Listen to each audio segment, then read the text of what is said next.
এই মেয়েটি জানতো না তার পিছনে একটি রাক্ষস চর্বি খেয়ে ফেলতেছে। এই জন্য সে যত খুশি তত খাবার খায়, কিন্তু সে মোটা হয় না, তার ওজন সবসময় কমে। যখন তার চর্বি শেষ হয়ে যাবে রাক্ষস তাকেই খেয়ে ফেলবে।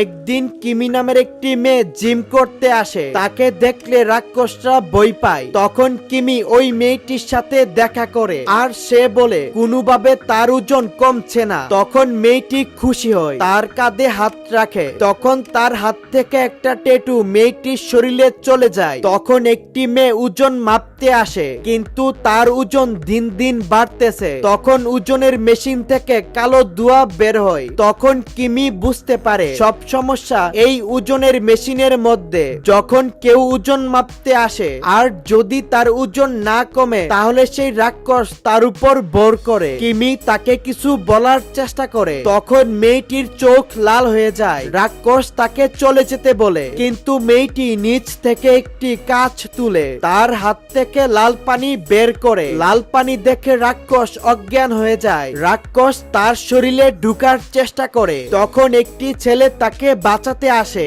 ছেলেটি রেগে ওজন মাপার মেশিন ভেঙে ফেলে। তখন রাক্ষস পালিয়ে যায়। টিকটকে লাইক ভিউজ কিনতে চাইলে এই নাম্বারে হোয়াটসঅ্যাপ করুন।